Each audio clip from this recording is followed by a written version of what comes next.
Hello বন্ধুরা, happy new year to all of you. সবার এই নতুন বছর খুব ভালো করে সবাই সুস্থ থাকো, এটাই কামনা করি। তো আজকে আমরা কথা বলতে চলেছি রঘু ডাকাতের নতুন পোস্টার নিয়ে। তো কালকে আমি বলেছিলাম যে আজকে নতুন কিছু একটা বেরাবে রঘু ডাকাত নিয়ে, যেখানে আমরা শুনতে পাচ্ছিলাম সুরিন্দর ফিল্মস, এসবিএফ এবং দেবের নিজের প্রোডাকশন তিনজনে মিলে হয়তো ওই মুভি তৈরি করে চলেছে। তো এন্ডে আজকে যা জানতে পারলাম যে এসবিএফ নিজেই তৈরি করছে, সুরিন্দর ফিল্ম এখানে নেই। দেবের যে প্রোডাকশন হাউস আছে আর এসবিএফ মিলে নতুনভাবে এই মুভিটা আবার তৈরি করছে, এবং এই মুভিটা কিন্তু রঘু ডাকাত মুভিটা পুজোতে রিলিজ করবে 2025, মানে এই বছর পুজো রিলিজ করে চলেছে। তো এখন অনেক সময় থাকলেও এই মুভিটা কিন্তু একটা বিশাল বড় বাজেটের মুভি হয়ে চলেছে।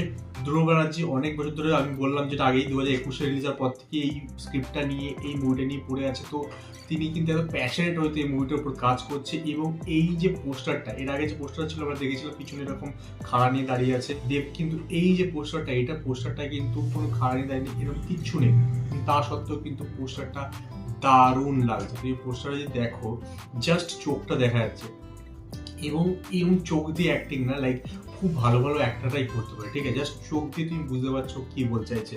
সো এখানে চোখটা দেখো, মানে রাগ দেখে বোঝা যাচ্ছে, চোখের উপরে তিলক দেওয়া আছে, এক পাশে আগুন জ্বলছে বলে লাইটটা এ পাশে পড়েছে, এবং অন্য পাশে অন্ধকার, ছায়ার অন্ধকারটা পড়েছে, বাট দু জায়গায় তো চোখটা দেখো লাল হয়ে রয়েছে, আগুন জ্বলছে। একটা শাল পাখি যদি পুরো মাথা থেকে মুকুট ঢাকা, কিন্তু ঢাকার মধ্যে দেখো যেটা বুঝি ঢাকা, সেটার মধ্যে যেমন তেল চিটচিট করছে বা আগুনে একটু জ্বলেছে, এরকম একটা ব্যাপার আছে। আর বাদিতে কিন্তু আগুন একটা ঝলকা বোঝা যাচ্ছে। তো সব মিলিয়ে কিন্তু একটা জমজমাট একটা ট্রেলার, মানে এই পোস্টারটা বানিয়েছে। এবং মুভিটা যদি এরকম পলিশড হইতে, যে এই যে পুরো পোস্টারটা এত এরকম পলিশড হইতে মুভিটা যদি বানায়, তাহলে দেখতে কিন্তু দারুণ লাগবে। এবং প্রথম পোস্টার ছিল ওটাতেও কিন্তু এই পলিশ ব্যাপারটা কিন্তু আমার মনে হয়েছে। তো সেইভাবে যদি মুভিটা বানায়, একটুখানি ডার্ক টাকা সত্ত্বেও কিন্তু দেখা যায় ভালো মতন, ঠিক আছে? বিকজ এখানে কিন্তু অনেক শুটিং রাতের হবে, যেহেতু ডাকাতের গল্প, যেহেতু এটা ওই টাইমের গল্প, ওই সময় ইলেকট্রিসিটি সেরকম ছিল না। তো ডাকাত যখন দেখানো হচ্ছে, এরা রাতেই চুরি করতে, মানে ডাকাতি করতে বেরোতে, রাতের ব্যাপারগুলো দেখানো হবে, খুব বেশি মশাল ইউজ করা হবে, ঠিক আছে? তা সত্ত্বেও যদি ভিডিও কোয়ালিটিটা ভালো হয় এবং সেরকমভাবে পলিশ করা হয় না এডিটিংয়ের টাইমে, তাহলে কিন্তু দেখতে বেশ ভালো লাগবে। এবং এই মুভিটাতে যতটুকু জানা যাচ্ছে যে ধ্রুব ব্যানার্জি, আমি আগেও বলেছিলাম যে অলরেডি লোকেশন কিছু শুট মানে চুজ করে রেখেছে, শুধু বাংলায় না, বাংলার বাইরেও একটু রুরাল এরিয়াগুলোতে গিয়ে, বাংলার বাইরে অন্য স্টেটের রুরাল এরিয়া থেকে যেখানে জঙ্গল টঙ্গল একটু বেশি আছে, সেই সব জায়গায় গিয়ে আই থিঙ্ক এরা শুটিং করবে। সেই লোকেশন শুটিংয়ের জন্য রেডি আছে। আর খাদানের অলমোস্ট আই থিঙ্ক আর হয়তো খুব বেশি হলে আর 2-1 সপ্তাহ দেওয়ার পরে দিয়ে পুরোপুরি মুভ করে যাবে রঘু ডাকাতের ওপর, এবং এই মুভিটা কিন্তু শুটিং স্টার্ট হয়ে যাবে।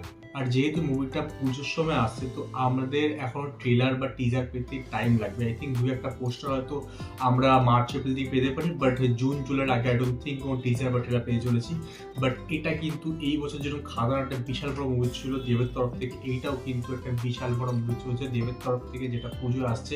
আমি নট শিওর যে আর কোন মুভি পুজো রিলিজ করে, বিকজ পুজোর সময় কিন্তু 3-4টে মুভি একসঙ্গে রিলিজ হয়। বাট যদি এই মুভিটা রিলিজ হয় এরকম বাজেটে, বেশিরভাগ হল এই নিয়ে নেবে, এরপরে অন্যরা কটা পাবে তার সন্দেহ আছে, এবং এটা চলবেও সেরকম ভালো। তো তোমরা কি পোস্টার দেখো, তোমাদের এই পোস্টারটার বিষয়ে কি মতামত, তোমাদের দেবের এই লুকটার বিষয়ে কি মতামত, সেই বিষয়ে আমি কমেন্ট নিশ্চয়ই জানতে পারো। আমার সঙ্গে দেখা হবে নেক্সট ভিডিও। বাই।